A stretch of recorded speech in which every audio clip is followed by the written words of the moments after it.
안녕하세요. 오늘도 사연 살롱을 찾아주셔서 감사합니다. 저는 40대 주부예요. 매일 여러분들의 사연만 듣다가 오늘은 용기 내어 제 얘기를 해볼까 해요. 저는 바람기 많은 아버지 때문에 엄마가 어릴 때 집을 나가서 할머니 밑에서 어렵게 자랐어요.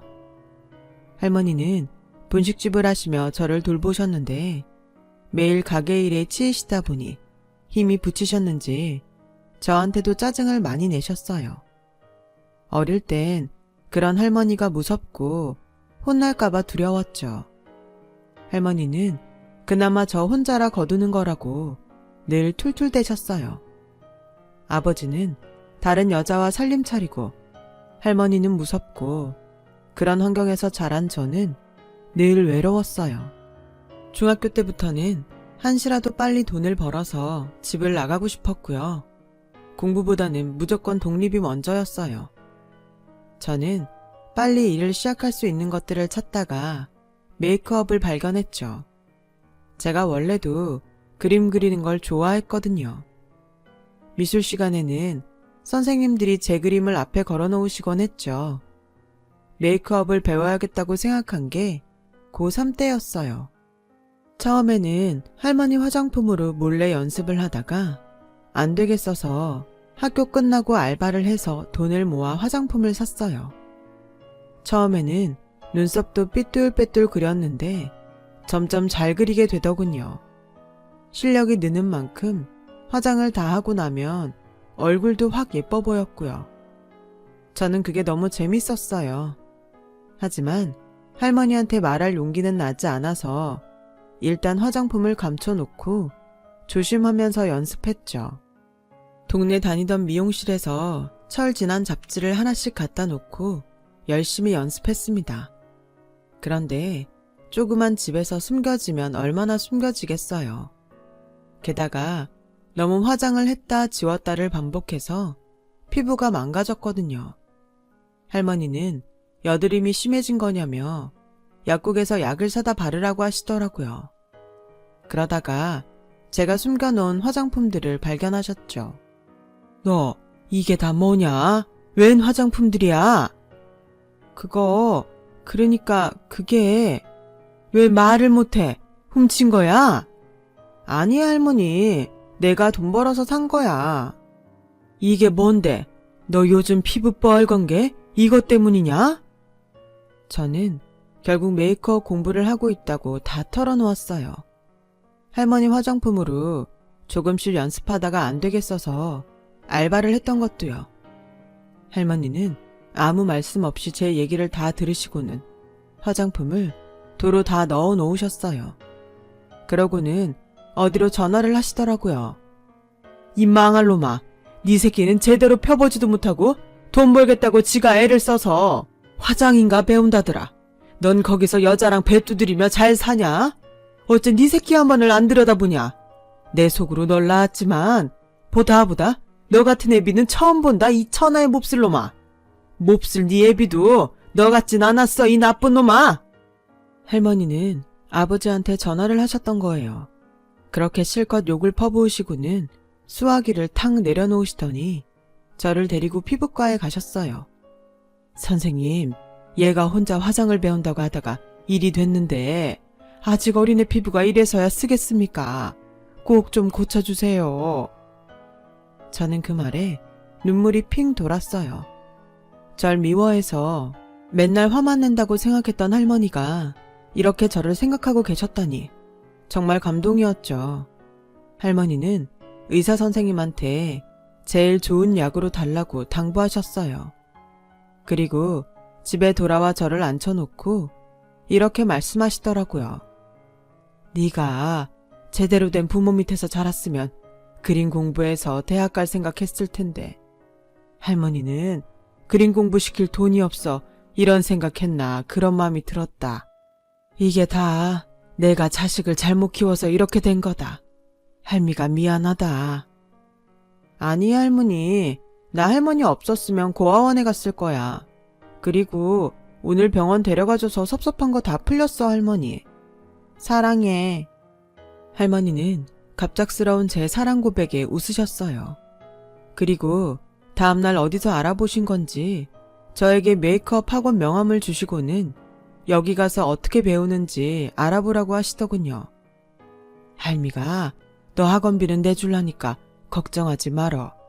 할머니 떡볶이가 이 동네에선 제일 잘 팔리니까 그 정도는 내줄 수 있어. 저는 정말 펑펑 울었어요. 말도 못하고 숨죽이며 메이크업 연습하던 두어 달이 떠올랐거든요. 할머니한테 너무너무 고맙다고 몇 번이나 말했죠. 저는 할머니가 알려주신 메이크업 학원 말고도 다른 곳을 더 알아봤어요. 조금이라도 더 좋고 더 싼 곳에서 배우고 싶어서요. 그렇게 저는 다른 애들이 입시 공부를 할 때 메이크업 학원을 다녔어요. 확실히 혼자 하는 거하고는 다르더라고요. 제가 잘못 연습하던 것도 있었고요. 힘들 때도 있었지만 할머니를 생각하며 더 열심히 했죠. 그 덕에 저는 학원 원장님 눈에 들어서 고등학교를 졸업하자마자 강남에 있는 큰 샵에 막내로 들어가게 됐어요. 샵에 가니 또다시 처음부터 시작하는 느낌이 들더라고요. 하루 종일 샵에서 살다시피 하며 허드렛 일부터 열심히 배웠죠. 아주 조금이었지만 돈을 받을 수 있는 것도 행복했어요. 저는 첫 월급을 타서 할머니한테 빨간 내복을 사다 드렸어요. 요새 누가 빨간 내복을 입어? 넌 세상 세련된 데서 일한다며 그것도 몰라? 할머니, 그럴 줄 알고 이것도 준비했지. 짜잔! 저는 따뜻한 털조끼와 로션을 꺼냈어요. 그러자 할머니는 또 힘들게 번 돈 다 썼겠다며 안타까워하시는 거 있죠. 저는 그제야 퉁명스러움이 할머니 사랑 표현이란 걸 알았어요. 더 열심히 해서 할머니한테 보답해야겠다는 마음도 커졌고요. 저와 같이 샵에 들어왔던 다른 사람들은 한 명씩 샵을 관뒀어요. 생각보다 너무 힘들고 돈도 되지 않는다고 다른 일을 찾아본다더라고요.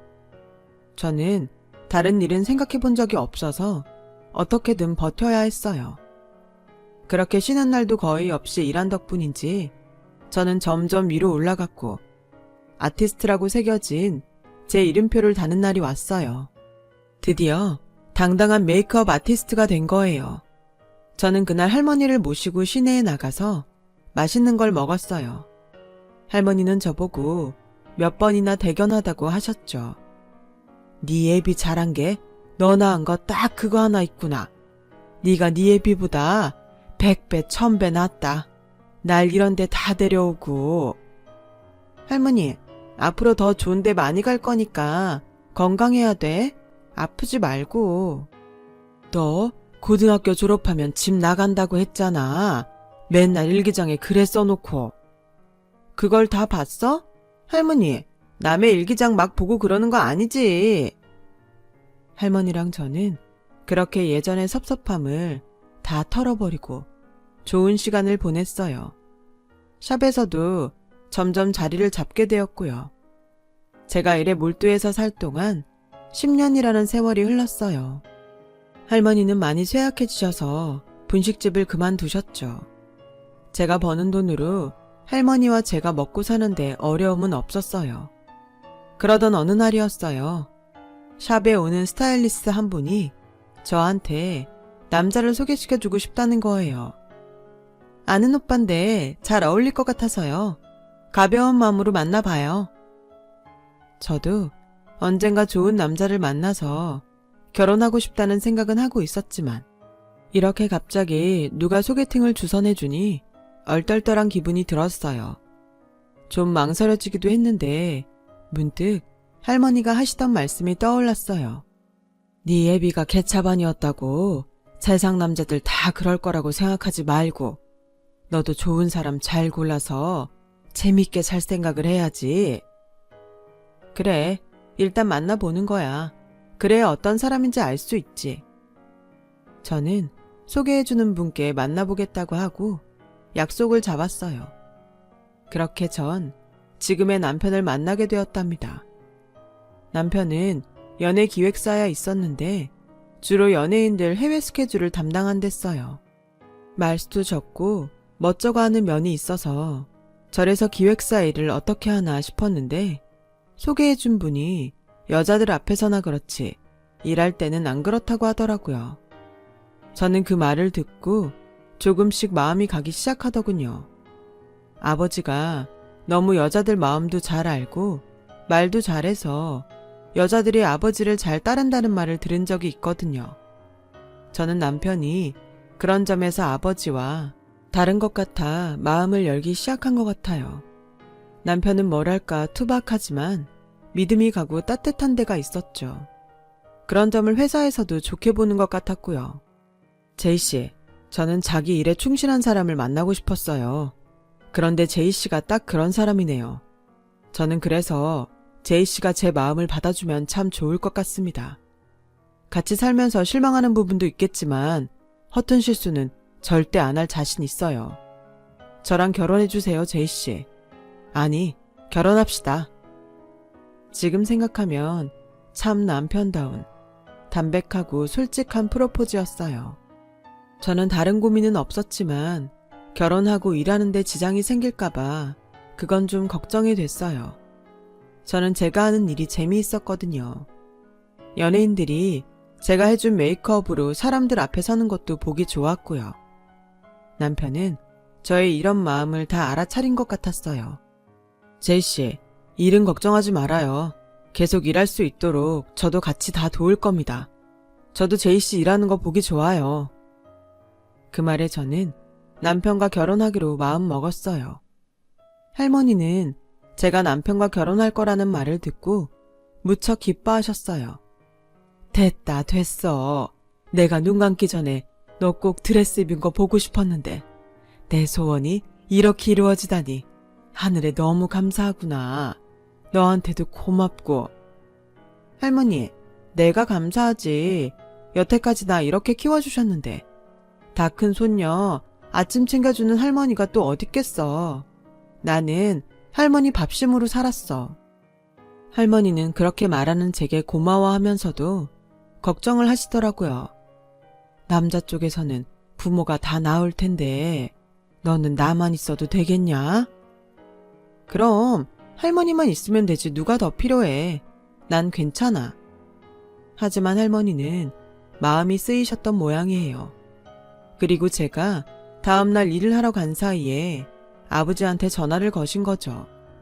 저는 그걸 모르고 일이 다 끝난 뒤 남편과 문자를 하고 있었어요. 제 담당 연예인 화보 촬영이 생각보다 늦어져서 밤 늦게야 일이 끝났거든요. 그때 모르는 번호로 전화가 걸려왔어요. 저는 일 때문에 누가 전화를 했나 싶어서 얼른 받았죠.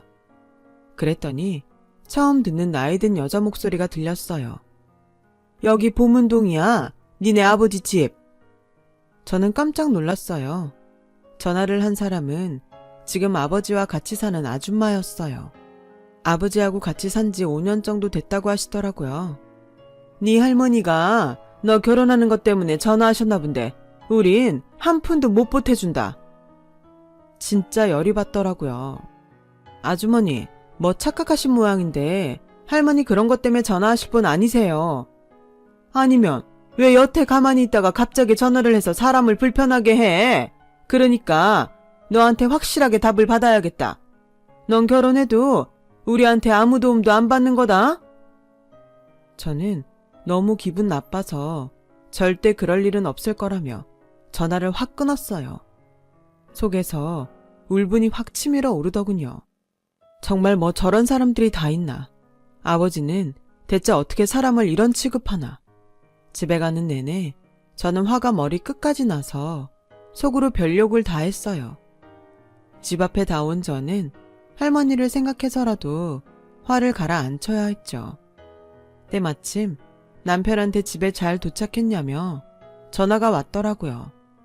저는 잘 도착했다고 했지만 남편은 제 목소리가 이상하다는 걸 알아챘죠. 그새 무슨 일 있었나? 아까랑 분위기가 영 딴판인데 왜 그래? 실은 갑자기 아버지랑 사는 아줌마한테 전화가 와서는 저는 그렇게 자초지종을 얘기하게 됐어요. 와, 정말 너무하시네. 아무렴 여태까지 혼자 다 키우신 할머니가 돈이나 달라고 전화를 했겠어. 딸이 결혼한다니까 알리신 걸 텐데 할머니 아시면 정말 속상하시겠네. 남편은 저와 같이 할머니 걱정을 해주더군요. 남편의 따뜻한 마음이 전해져서인지 저는 곧 마음이 진정되기 시작했어요. 집에 들어가 할머니한테 아무 내색도 하지 않았어요. 할머니도 저한테 아버지한테 전화했다는 얘기를 하지 않았고요. 할머니, 나 할머니 떡볶이 먹고 싶다. 아이고, 늦은 밤에 떡볶이, 라면 먹으면 붓는다고 질색하더니 웬일이래? 오늘은 먹어도 될 것 같아. 그리고 좀 부으면 어때? 내가 연예인도 아닌데. 할머니는 저한테 떡볶이나 라면 만들어주는 걸 좋아하셨어요. 제가 학창시절 분식집에 안 갔던 게 할머니가 무서워서였거든요. 할머니는 그게 제가 창피해서라고 생각하셨대요. 하지만 그게 아니라는 걸 아시고서는 저한테 분식 만들어주는 걸 즐기셨죠. 저는 그래서 위로가 필요할 때 떡볶이를 해달라고 졸랐어요. 할머니는 그저 일 때문에 힘들었냐며 다 그런 거라고 조금만 참으라고 그렇게 다독이시며 떡볶이를 만들어 주시더군요. 저는 떡볶이를 먹으며 기분 나빴던 전화를 잊으려고 노력했어요.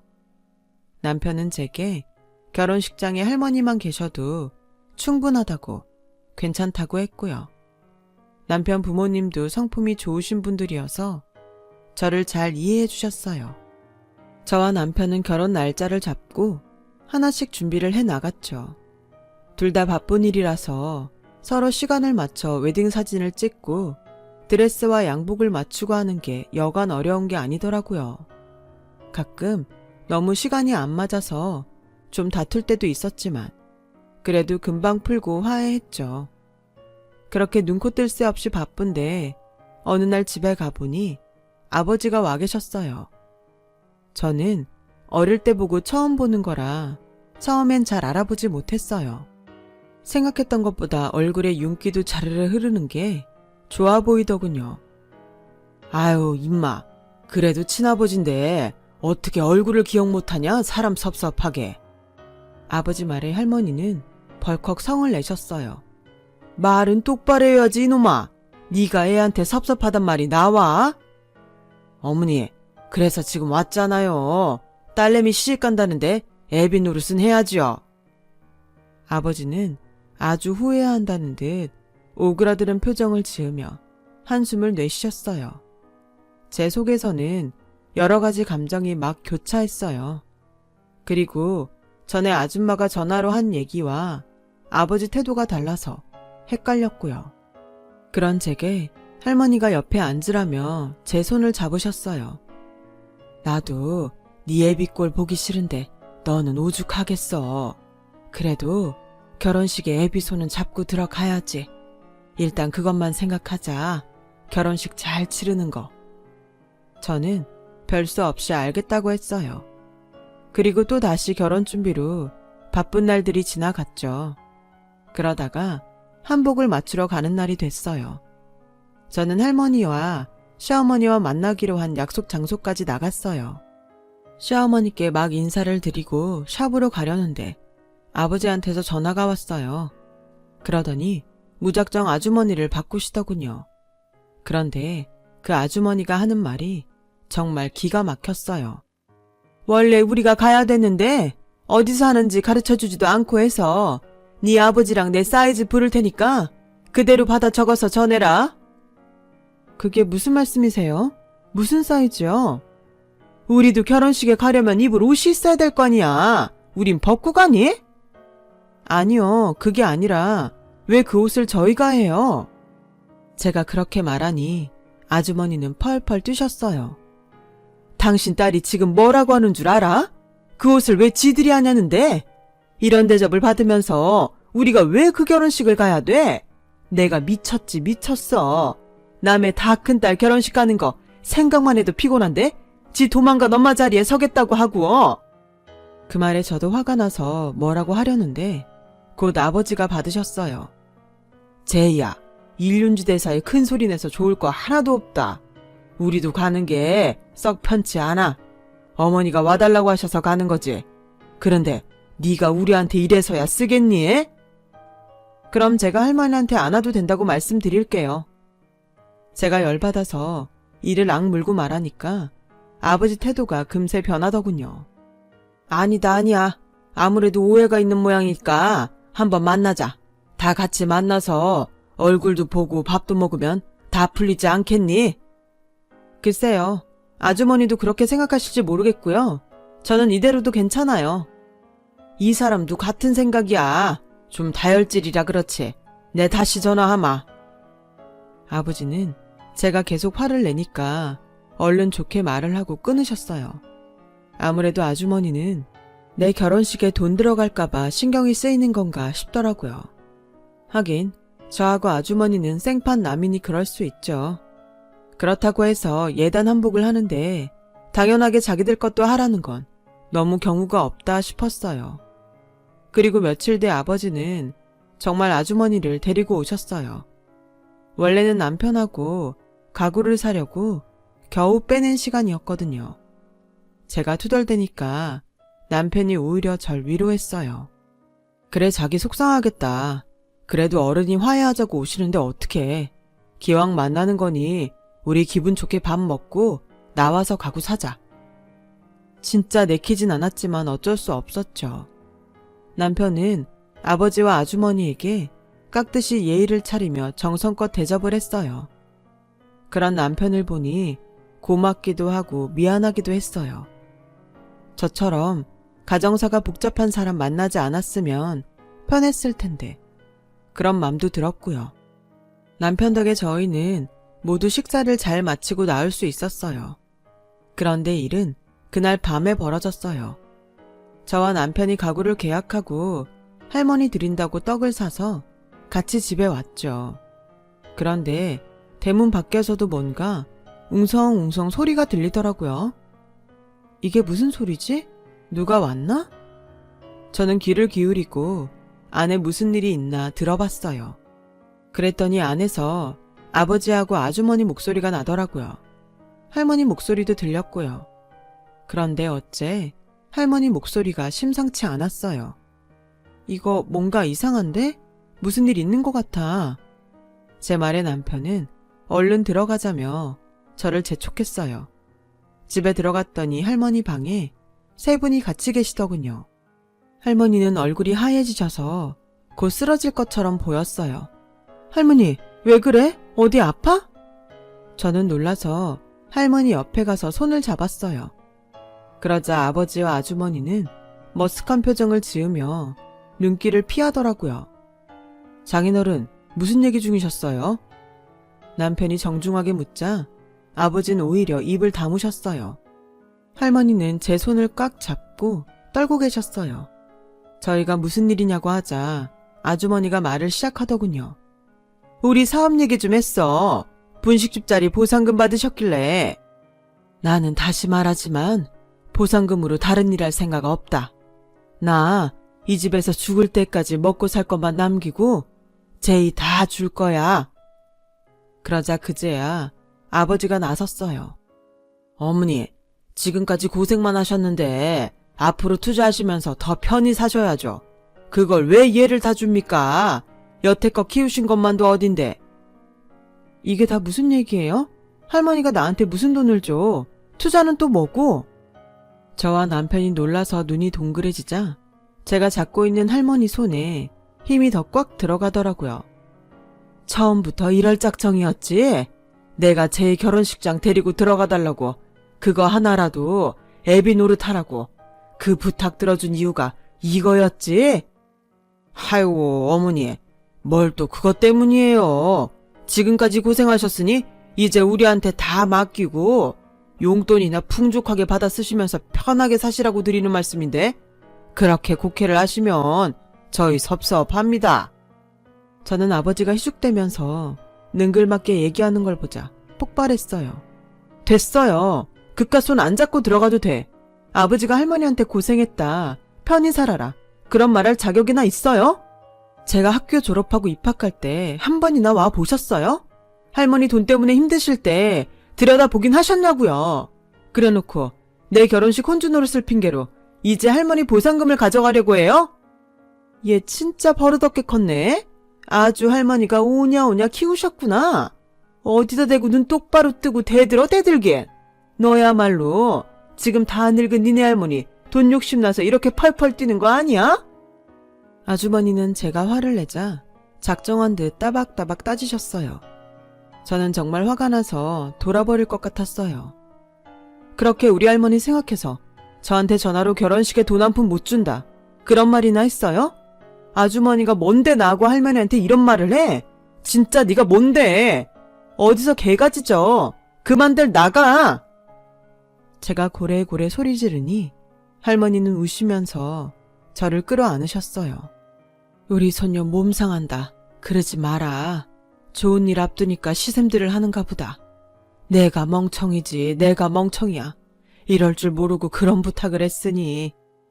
할머니는 나중에라도 제가 시댁에 책 잡힐 일이 있을까봐 걱정이 돼서 아버지를 결혼식에 부르려고 하셨다는 거였어요.